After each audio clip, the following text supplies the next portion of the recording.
ঈদের পর হয় এসপার নয় ওসপার, হয় ইউনুস নয় ওয়াকার।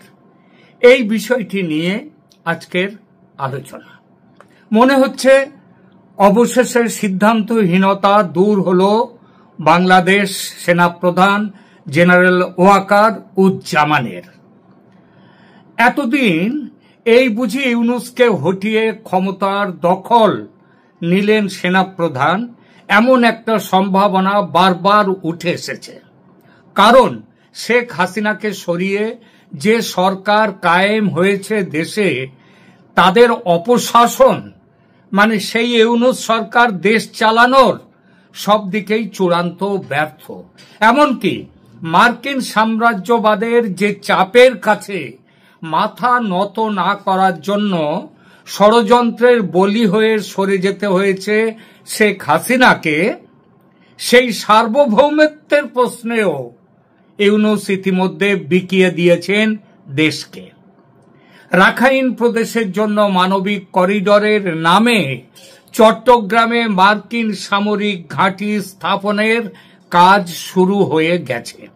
সেনাবাহিনীর বিরোধিতায় তার গতি এখন স্লথ হতে হতে একটু থেমে গেছে বটে, তবে একেবারে বন্ধ হয়নি।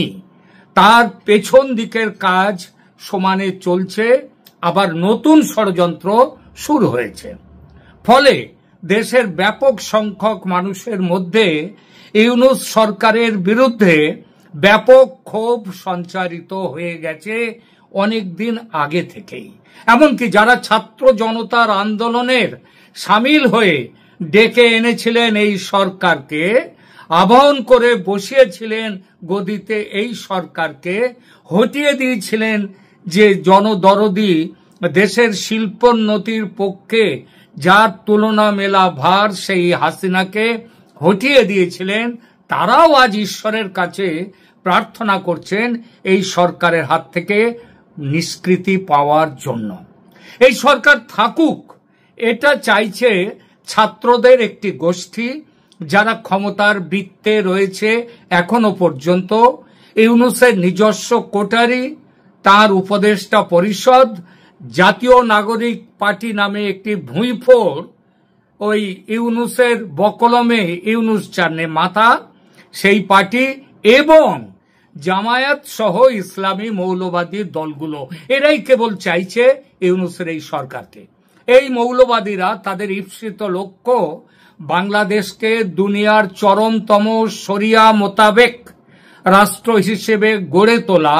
এই লক্ষ্য পূরণের জন্য যে রোডম্যাপ নিয়ে চলছে, সেই রোডম্যাপে ইউনুসকে ক্ষমতায় রাখতেই হবে, নইলে বাংলাদেশে আবার ফিরে আসবে ৭১-এর মুক্তিযুদ্ধের চেতনা, বাঙালি সংস্কৃতির চেতনা, সুফি বাউল উদার ধর্মীয় চেতনা। এরা আবার ফিরে আসবেই, কারণ বাঙালির রক্তে আছে এরা। বাঙালির চেতনার শিকড় প্রথিত যে মাটিতে, সে মাটি বালুকাময় আরবের মাটি নয়, সে মাটি সজল শ্যামল এই নরম বাংলার মাটি। সামনে ঈদ, খুশির ঈদে এবার খুশি নেই বাংলাদেশে, তবু তারই মধ্যে খুশি খুঁজে নিতে চাইছে দেশের মানুষ। খুশির সঙ্গে পরম করুণাময় আল্লাহর কাছে প্রার্থনাও যে জানাতে হবে এই সরকারের পতনের জন্য। মানুষের মনের খবর জানে যারা, ইউনুসকে চায় যারা, তারাও জানে যে মানুষ কি চাইছে, বাংলাদেশের মানুষ এখন কি চাইছে।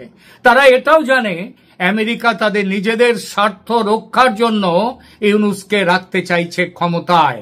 তাকে ক্ষমতার লোভ দেখিয়ে, আর লোভী ইউনুস সেই ক্ষমতার লোভের কাছে হার মেনেছে, নিজেকে বিকিয়ে দিয়েছে, দেশের সর্বনাশ করছে। সেই চেষ্টায় আমেরিকা আর একটা কাজ কিন্তু ইতিমধ্যে করার চেষ্টা করেছিল। হজ করবার বাহানায় সেনা প্রধানের সঙ্গে বাকি বাহিনী প্রধানদেরও সৌদিতে ডেকেছিল হজে। সৌদি আরব এখন ট্রাম্পের খুব কাছের। কয়েকদিন আগে কাতারে মধ্যপ্রাচ্যের দেশগুলোর সঙ্গে বৈঠক করে গেছেন ট্রাম্প, এ খবর আপনারা জানেন। সেখানে কয়েক হাজার বিলিয়ন ডলার, আপাতত 700 বিলিয়ন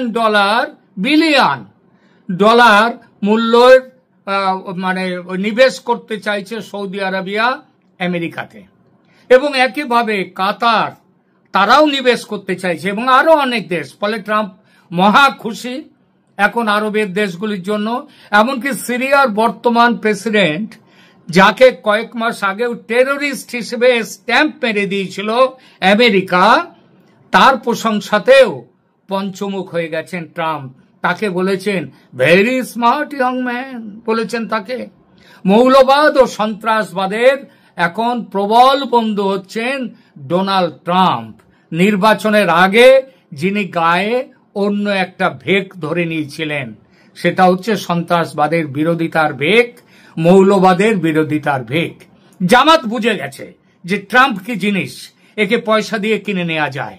আর বুঝেছে বলে এই সোনার সুযোগ নিজেদের উদ্দেশ্য সিদ্ধির কাজে ব্যবহার করতে তারা মরিয়া, জামাত মরিয়া। তাদের পরিকল্পনা স্পষ্ট, বাংলাদেশকে ইসলামী দেশ করতে হবে। তার জন্য কি করা দরকার? জুলাই ঘোষণাপত্র জারি করে দেশের বর্তমান সংবিধানকে বাতিল করে দেয়া তাদের এজেন্ডার একদম প্রথমে। তারপরে কি? তারপরে হচ্ছে নতুন সংবিধান অনুযায়ী আওয়ামী লীগের নিযুক্ত যে রাষ্ট্রপতি জনাব শাহাবুদ্দিন চুপ্পুকে সরিয়ে তার জায়গায় ইউনূসকে রাষ্ট্রপতি হিসেবে বসানো এবং তাকে দিয়ে যা খুশি তাই করিয়ে নেয়া, তাদের যেটা ইচ্ছা তা সেই মোতাবেক। 3, এরপরের লক্ষ্য আর কি আছে? বর্তমান সেনাপ্রধানকে সরিয়ে তার জায়গায় কামরুল হাসান কিংবা ফয়জুর রহমান কিংবা অন্য যে কোনো আইএসআই বা সিআইএ এর স্নেহধন্য, ডিপ স্টেটের স্নেহধন্য সেনাকর্তাকে দেশের প্রধান হিসেবে নিযুক্ত করা।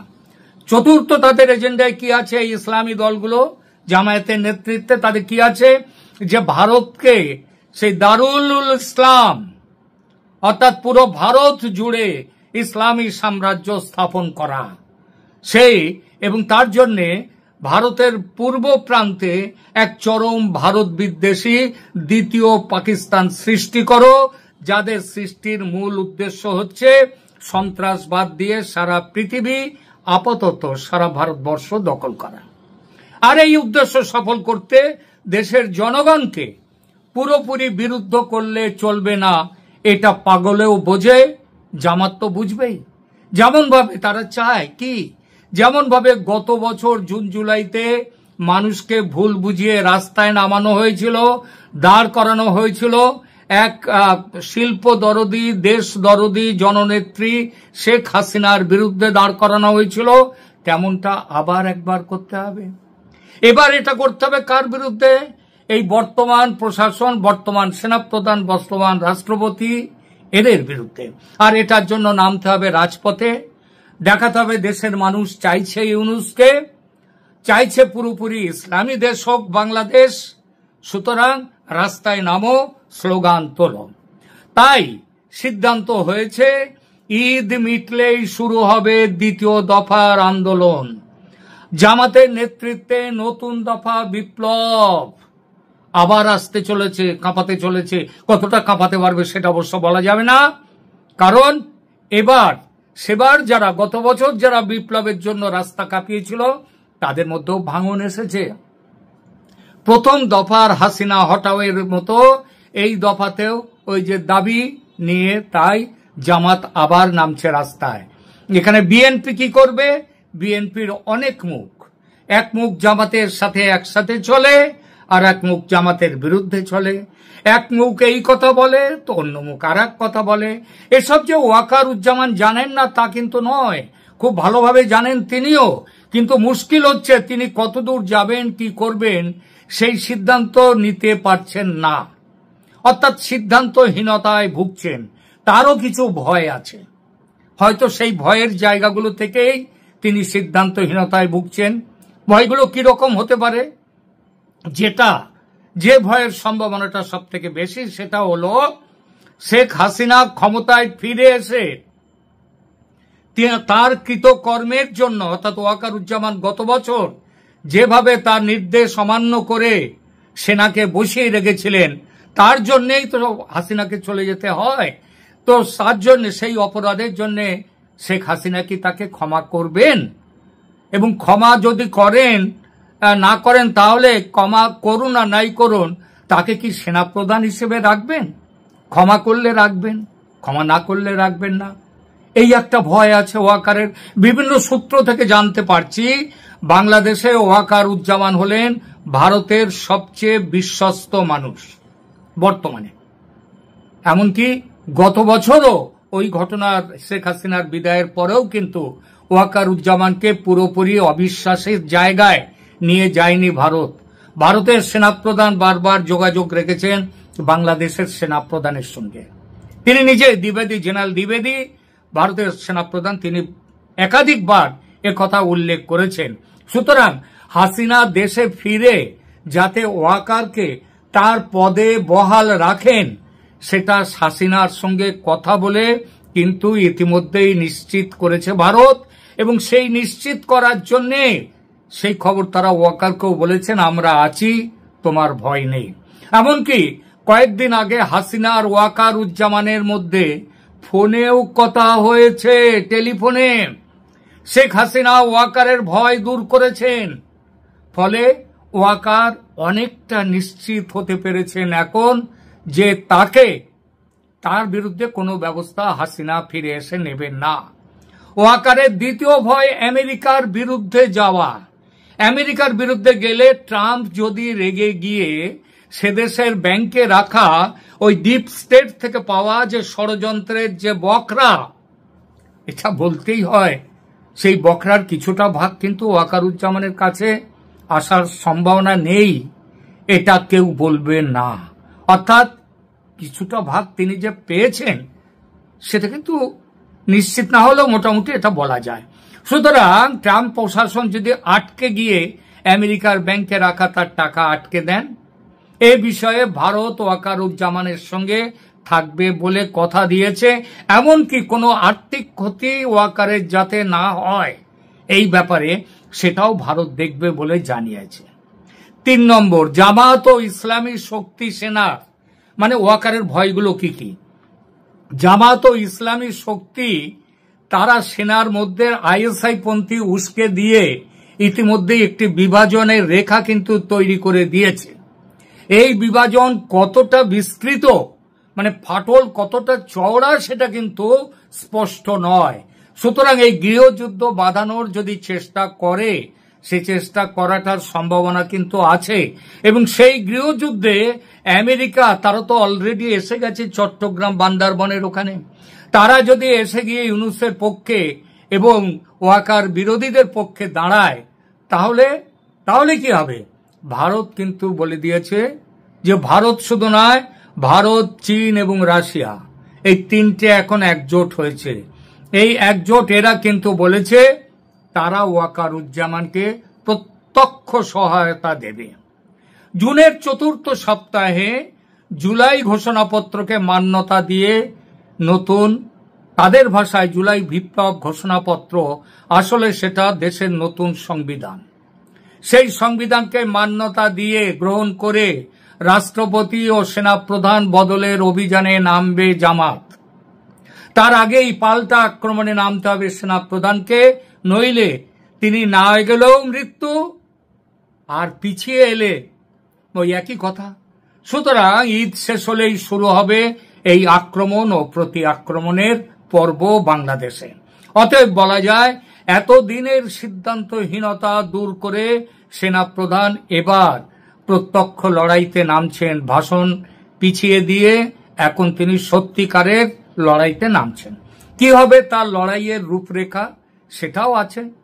একটি সম্ভাবনার কথা বলছি আপনাদের, এটা কিন্তু খুব জোরদার হয়ে ভাসছে দিল্লির সাউথ ব্লকে, খুব জোরদার হয়ে ভাসছে।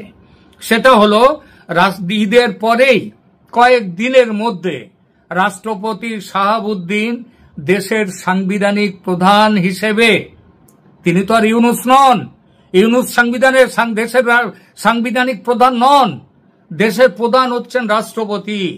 ইউনূস এবং তার উপদেষ্টা বা অ্যাডভাইজার মাত্র হচ্ছেন ইউনূস, রাষ্ট্রপতি কিন্তু মাথা। তো রাষ্ট্রপতির পূর্ণ ক্ষমতা আছে নিজের উপদেষ্টা কাদের রাখবেন কাদের রাখবেন না সেই সিদ্ধান্ত নেয়ার পরিবর্তনের পূর্ণ ক্ষমতা আছে তার। বিশেষত সেনাপ্রধান যখন তার সঙ্গে, তখন ভয় কি রাষ্ট্রপতির?